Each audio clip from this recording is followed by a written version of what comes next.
Mes chers compatriotes, bonjour.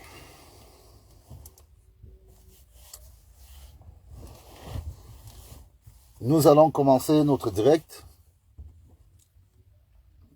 On va vous demander de partager. Appelez tous ceux qui ont l'habitude de s'intéresser à nos sujets. Partagez, qu'on soit un certain nombre. Parce que la journée d'aujourd'hui, après le repos d'hier, sont quand même des journées importantes pour la suite de la sensibilisation. Nous allons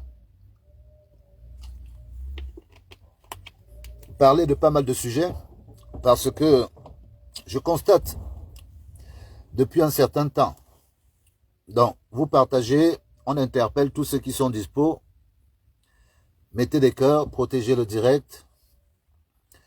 Et puis, bonjour à tout le monde. Bonjour à toutes les Camerounaises, à tous les Camerounais et à tous ceux qui s'intéressent des sujets qui concernent le Cameroun. Parce que nous faisons partie de l'Afrique, beaucoup d'étrangers nous regardent, beaucoup d'Africains regardent la situation qui prévaut ici au Cameroun, notre pays. Bonjour à tous ceux qui nous rejoignent. Je vous remercie de prendre le temps. Nous sommes toujours au Nord Cameroun. Avant d'entamer la sensibilisation au Nord Cameroun, nous avons des sujets assez délicats que nous devons traiter compte tenu de l'actualité qui prévaut au Cameroun. Donc, nous n'allons pas sauter... Bonjour Elsa Karine, bonjour. Nous n'allons pas sauter les actualités qui paraissent très importantes pour tout le chemin qu'on est en train de faire aujourd'hui. Nous croyons au changement. Peu importe ce que pensent les autres, nous savons que dans la vie, il faut changer. À un moment de la vie, tout change. Même quand on est, on ne vieillit pas en ayant l'apparence du moment où on est. Donc, j'ai beaucoup de frères qui m'interpellent toujours sur les mêmes sujets. Et je me pose même la question de savoir s'il faut répondre à tous les convaincus. Mais moi, j'exprime ma gratitude à tous ceux qui sont convaincus d'avoir un guide, quelqu'un qui les accompagne. Tant mieux pour eux. Nous sommes encore dans cette position où nous restons sur le principe que nous ne voulons pas que le président Paul Biya pose sa candidature en 2025. Et nous nous sommes donné le temps de voir comment nous allons retrouver la personne qui va conduire le Cameroun. Nous ne sommes pas obligés de suivre la même personne parce que nous sommes dans un système démocratique. Et puis, la maturité politique fait que beaucoup de gens, beaucoup de compatriotes suivent des personnages politiques par rapport à leur personne, comme ça s'est toujours fait. Or, l'évolution fait que, à un moment donné, on est tenu de regarder ce que disent les personnes pour pouvoir choisir. Donc, ce n'est pas, on ne peut plus venir imposer aux gens une image pour dire que c'est cette image que vous devez garder dans votre esprit, sans toutefois donner l'occasion aux gens de réfléchir.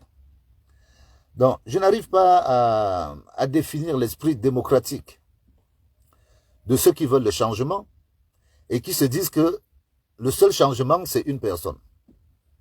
Bon, déjà, personne ne gouverne seul. Non. Tous ceux qui vont apporter des programmes de gouvernance et de gouvernement, même s'ils sont élus, seront obligés de composer avec les autres acteurs politiques. Donc, ça a été le cas pour le président Biya, c'est le cas pour lui, et c'est le cas pour tous les présidents du monde. Il n'y a personne qui vient avec un programme, qui met son programme en marche, tout seul, en laissant le peuple se dire que vous n'avez pas voté pour moi, donc vous suivez seulement ce que je vais faire. Non, ça ne se passe pas comme ça. Donc, depuis le départ de notre sensibilisation, nous nous sommes arrangés à dire que nous appartenons à une grande communauté qui veut le changement. Et c'est à cette grande communauté que nous essayons de faire passer le mot pour que la communauté grandisse encore plus. Parce que sur la base de ceux qui sont électeurs, quand on voit le paysage politique camerounais, il y a des gros partis et des très petits partis. Ça ne facilite pas le choix. Parce qu'on peut être intéressé par quelqu'un qui vient d'un petit parti, enfin, par ce qu'il propose, et ne pas avoir les propositions de ce candidat aboutir au moment où les élections seront faites. Donc, raison pour laquelle beaucoup de gens, enfin ceux qui ont une certaine maturité politique, considèrent que les bords politiques sont formés en deux grands groupes. Et qu'il n'y a pas un individu contre un groupe. C'est toujours quelqu'un qui porte un projet, qui se confirme ou qui s'affirme.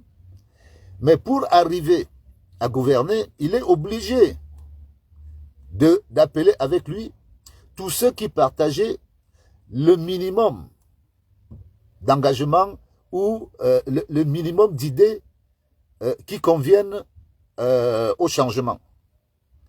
Donc, moi je continue à dire à mes frères, surtout à ceux qui sont convaincus, que ne mettez pas les organes comme on dit. Ne mettez pas les organes et ne vous croyez pas déjà vainqueur. Ça, il faut vraiment que tout le monde se dise ça. Moi, je suis très intéressé de savoir comment mes compatriotes emmagasinent leurs convictions politiques, mais je reste toujours sur ma soif de se demander que celui-ci, il s'engage, c'est quoi son projet politique? Qu'est-ce qu'il attire chez tel candidat politique? Les similitudes sont les mêmes. Hein. Beaucoup de gens vont voter une personne parce que cette personne est proche, que ce soit au niveau tribal, que ce soit au niveau social, que ce soit... C'est un peu comme ça, c'est cet instinct qui nous tient encore. Et c'est dommageable, parce que rester figé sur une personne laisse souvent l'occasion à d'autres personnes de se liguer contre la personne que la plupart des gens brandissent. Et c'est la raison pour laquelle nous n'avons pas voulu. Nous n'avons pas voulu. Moi, je parle pour mon cas. Je connais beaucoup de responsables politiques, des responsables de partis politiques. J'ai discuté, j'ai rencontré certains, j'ai discuté avec certains. Si ce n'est que par affinité, j'ai déjà ma personne. Mais je ne vote pas par affinité. Je vote par conviction. Bon, qu'est-ce qui a conduit mon engagement? Moi, je vais vous expliquer, je vais vous donner une raison, à la limite simple. Parmi tant d'autres, parmi les frustrations que nous avons connues, qui nous poussent à dire que bon, ce régime doit s'arrêter en 2025. Là, nous sommes encore convaincus. Je vous raconte une histoire que j'ai vécue il y a de cela une quinzaine d'années, au Cameroun. Un jour, je revenais de mon village. La route était en piteux état, comme on vous a toujours dit que les routes sont en piteux état. J'étais véhiculé et je me rendais sur Yaoundé. 4 kilomètres après mon village, j'ai trouvé une dame et un monsieur. Ce monsieur est mon oncle au niveau traditionnel, au bord de la route. Écoutez bien cette histoire. Parce que cette histoire est en quelque sorte quelque chose qui m'a personnellement traumatisé. Et qui fait partie des choses que j'ai empilées. Je vous dis, ça fait 15 ans que j'ai vécu cette scène, en moyenne. Donc, les gens que j'ai trouvés au bord de la route attendaient pour pouvoir se rendre en ville. Parce que la femme de ce monsieur était malade.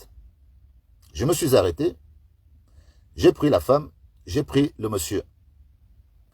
Et je les ai conduits à Sarmelima. En sachant que moi, je continuais ma route sur Yaoundé. Dès que je les ai déposés à l'hôpital de district de Sarmelima, j'ai continué ma route à Yaoundé. Une fois arrivé à Yaoundé, dans la soirée, j'ai ma tante qui m'appelle pour me dire qu'il y a un cas très grave qui s'est passé à Sarmelima. Je ne sais pas si tu es au courant. Je lui dis, mais non, moi je ne suis pas au courant, dis-moi ce qui se passe. Donc, elle me fait donc comprendre que la femme que j'ai portée dans ma voiture ce matin, elle est arrivée à l'hôpital. Elle a expliqué au médecin qu'elle avait mal au niveau du bas-ventre. Et que, par déduction, elle se disait qu'elle avait une hernie. Et à l'hôpital de district de Sarmelima, les gens qui ont diagnostiqué cette femme, apparemment étaient des stagiaires, et ont décidé de leur propre chef d'opérer cette femme afin de soigner sa hernie déclarée. Vraiment partagé. Et une fois que ces gens ont pris cette dame en consultation, ils ont décidé de l'opérer. Bon, apparemment, le docteur, le responsable de l'hôpital n'était pas là. C'était une femme, toujours du Sud, mais c'était un vendredi. Elle n'était pas là, elle était dans ses champs au village. Et l'hôpital était à la merci des stagiaires. Donc les stagiaires ont décidé d'opérer la dame. Ils lui ont fait une croix au niveau de la cuisse, de la jambe. Et ils ont fouillé la hernie. Ils n'ont pas trouvé de hernie. Au fait, cette dame avait juste le ganglion qui était enflé. Et une fois qu'ils ont fini leur opération, ils se sont dit qu'ils allaient maintenant, comme ils n'ont pas trouvé de hernie, qu'ils allaient fermer la blessure. Mais pas de chance pour eux, le médecin qui était parti chez lui avait amené les clés où étaient stockées et les fils de couture, et les fils de suture et tout ce qu'il fallait pour coudre la blessure que les stagiaires ont fait. Je vous parle de l'hôpital de Sarmelima. Et les gens ont donc décidé d'aller chercher le docteur au village, là où le docteur était. Elle était dans ses champs, c'était une dame. Une fois qu'ils ont réussi, ça a pris 30-45 minutes, la femme qui était opérée, elle était à l'hôpital, le mouchoir sur sa blessure. Quand le docteur est arrivé, le docteur a constaté que la blessure avait déjà mis trop de temps exposée. Elle a demandé aux stagiaires qui leur avaient donné l'autorisation d'opérer et qu'elle ne pouvait plus toucher à cette blessure parce que il y avait un début de gangrène. Elle ne pouvait plus toucher à la blessure de cette dame. Je vous parle d'une dame de 25 ans. La dame a donc demandé de faire évacuer cette dame à Yaoundé de toute urgence. Et c'est ce qui a été fait. La patiente a été évacuée à l'hôpital central de Yaoundé. Elle est arrivée en début de soirée. Une fois arrivée à l'hôpital, de toute urgence, le docteur qui l'a reçue a mis les mains sur la tête. Il a dit, c'est pas possible. Je ne peux pas intervenir sur un cas. La gangrène a tellement évolué que maintenant, il faut couper la jambe. Complètement désemparé, parce que si on ne coupait pas la jambe, la femme, la jeune dame mourait. Et c'est comme ça qu'on décide donc de lui enlever une jambe. Et on lui a enlevé une jambe. vraiment comme on fait souvent aux animaux, on lui a enlevé une jambe. Et c'est là où intervient ma tante. Parce qu'à la fin de l'opération, les gens prennent donc cette jambe coupée, la mettent dans un sac plastique et demandent s'il y avait des membres de la famille de la dame qui était malade. Et c'est là où intervient ma tante, on appelle ma tante de toute urgence. On dit donc à ma tante que voici la jambe de votre sœur, il faut aller enterrer ça au village. Il faut enterrer la jambe. Nous, on ne peut pas prendre une jambe. Il était 21 heures. Ma tante dit, mais vous-même, est-ce que je peux quitter l'hôpital central de Yaoundé avec la jambe de quelqu'un, d'un homme, d'un humain? Nous sommes de Saint-Mélima. Imaginez-vous que je prenne un taxi à 21 heures avec la jambe d'un humain et que je l'emmène jusqu'à Saint-Mélima. Vous voulez déjà qu'on m'arrête? Donc, ma tante vient donc me faire part de cette affaire. Elle me fait comprendre que, finalement, elle a dû aller déposer le pied de la patiente devant la morgue. Parce qu'elle était dépassée. Elle ne pouvait ni sortir avec le pied, au risque de se faire arrêter, même de se faire agresser. Parce que rencontrer quiconque avec le pied d'une personne en plein Yaoundé, c'est quelque chose de terrible. Et vous risquez de mourir parce qu'on peut vous prendre pour un trafiquant d'organes. Quand ma tante me relate cette affaire, je me sens responsable. Parce que c'est moi qui ai porté cette femme au départ. Je me sens responsable. Et cette affaire m'a traumatisé des années. J'ai dit des années. Je voyais l'image de cette femme dans ma tête. Parce que je l'avais portée. Je l'ai emmenée à l'hôpital. Et au lieu d'être soignée à l'hôpital, on lui a plutôt coupé une jambe. Donc, cette femme, j'ai beaucoup de mal à la regarder jusqu'aujourd'hui. Parce qu'elle est toujours vivante. C'est une dame à la cinquantaine, soixantaine aujourd'hui. Mais elle a dû perdre toutes les facultés qu'elle avait pour tenir son foyer. Parce que maintenant qu'elle se retrouvait avec une jambe, elle ne pouvait plus assurer tout ce qu'il fallait pour son foyer.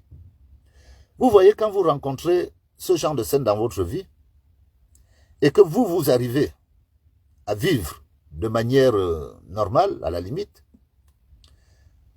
vous vous dites que non, la vie normale que moi je mène n'est en vérité pas normale. Parce qu'on ne peut pas se contenter de vivre soi-même normalement et de voir tout ce qui vous entoure dans l'espace que vous aimez vivre, voir ce que vous aimez vivre, être victime de... Moi, je ne parle même pas ça d'erreur médicale. Je ne sais même pas comment je peux considérer ça. Mais être victime de ce genre de choses, à empiler, ça m'a donné quelque chose dans ma vie où je me suis dit qu'à un moment donné, il va falloir que j'oublie ma raison d'être et que je me mette à la limite à être utile aux autres. Moi, je vous ai dit depuis le départ que être utile aux autres, c'est à la limite un devoir pour moi. Parce que les autres ont été utiles à moi. J'ai été orphelin de père et de mère à l'âge de 8 ans. Vous voyez que c'est les autres qui m'ont aidé à survivre.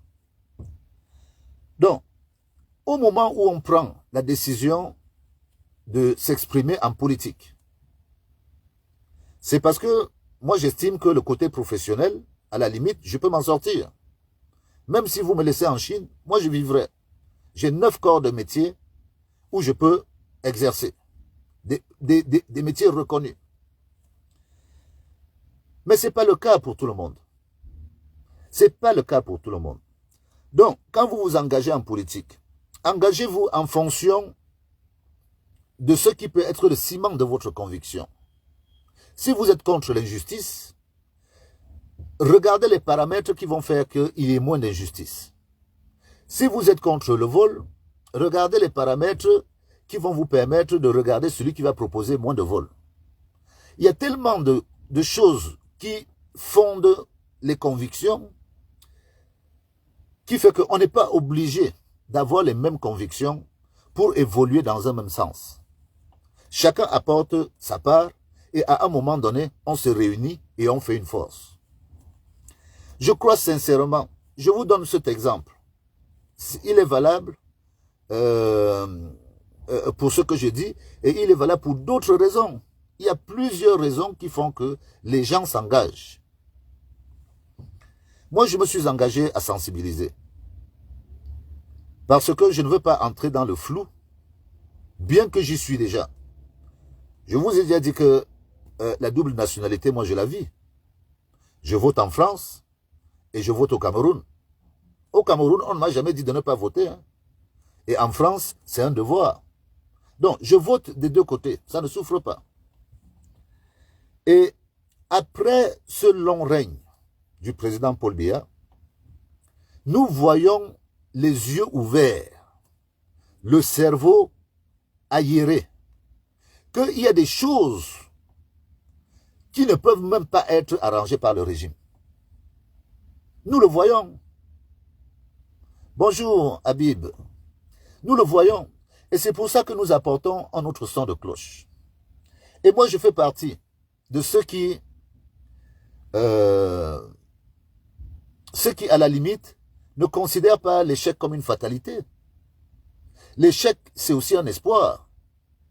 Là, ce sont mes frères qui vivent aux États-Unis qui peuvent comprendre effectivement ce que je suis en train de dire.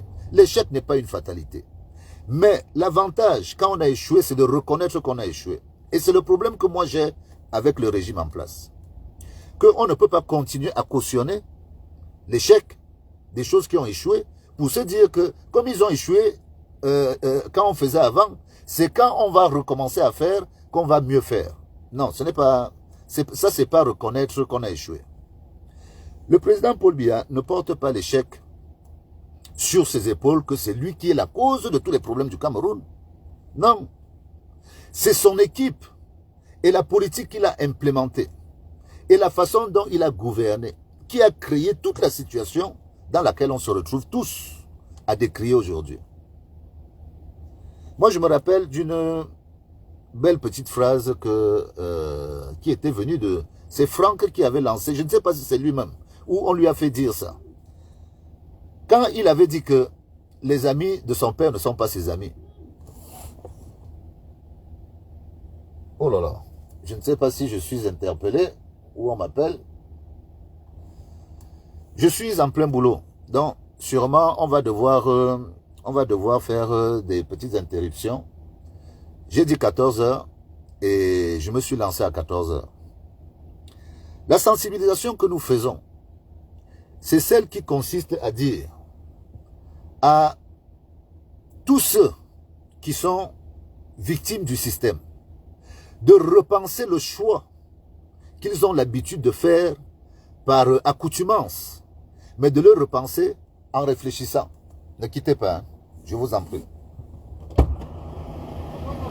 Non, je ne comprenais pas. Tu peux mettre la cale, remonter la remorque et ensuite tu viens à l'intérieur parce qu'il faut que tu mettes la remorque en ordre. D'accord.